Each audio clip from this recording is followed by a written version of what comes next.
air d'Amérique. Marina, nous filons aux États-Unis comme tous les matins. Il est 23h18 à New York. Philippe Corbet est en direct avec nous. Bonjour Philippe. Bonjour Philippe. Bonjour à tous les deux. On s'arrête ce matin sur la première interview télévisée de Donald Trump. A été diffusée il y a 4 heures sur CBS, Philippe. Ouais.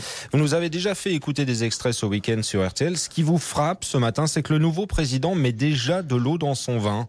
Oui, bon, il annonce qu'il va quand même nommer à la Cour suprême un juge pro-armes et contre l'avortement, mais pour beaucoup d'autres sujets, il laisse entendre, il reconnaît qu'il ne va pas aller aussi loin que ce qu'il a promis pendant la campagne. Premier exemple, l'assurance santé, la réforme la plus importante et la plus controversée d'Obama. Trump répétait soir après soir en meeting qu'il allait abroger immédiatement cette loi qui a permis à plus de 20 millions d'Américains d'être couverts par une assurance santé. Dès le premier jour, il disait, sauf qu'il annonce, et visiblement c'est Barack Obama lui-même qui l'a convaincu, qu'il faut garder certains acquis sociaux de cette loi. Ça montre qu'il est parfois pragmatique, ouvert aux suggestions, et c'est plutôt rassurant.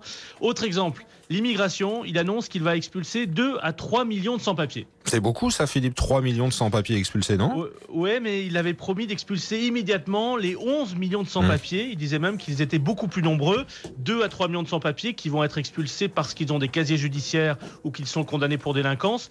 C'est déjà ce que fait Barack Obama. Il en a déporté 2,5 millions pendant ses 5 premières années de mandat.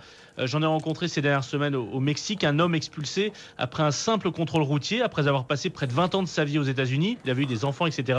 Expulsé immédiatement au Mexique. Donc ça existe déjà. Et Trump disait tout à l'heure sur CBS que les autres sans-papiers, entrés illégalement mais non délinquants, sont des gens, dit-il, formidables. C'est pas exactement ce qu'il répétait pendant ses meetings. Il dit aussi que le mur qu'il a promis de construire à la frontière du Mexique, ce sera en partie des barrières, des clôtures. Et ça aussi, c'est ce qui existe déjà. Des barrières dans le désert.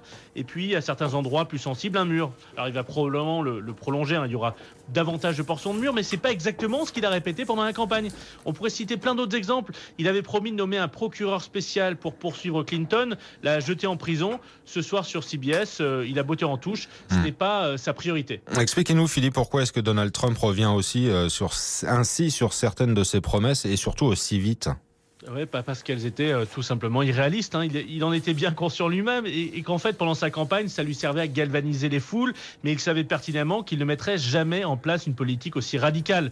Attention, hein, ça ne veut pas dire qu'il va mener une politique molle, hein, pas du tout. Ce qu'il va faire sur l'assurance santé ou l'immigration, ça va avoir des conséquences parfois dramatiques pour des millions de familles. Mais ça montre que le président Trump cherche à rassurer les Américains, que le candidat Trump a inquiété, au risque, peut-être, on verra, de décevoir des électeurs en colère. Voilà, un air d'Amérique, c'est toutes les infos qui nous arrivent des États-Unis avec Philippe Corbet, bien sûr, et puis la suite de cette campagne présidentielle qui a été folle et c'est pas terminé, bien sûr.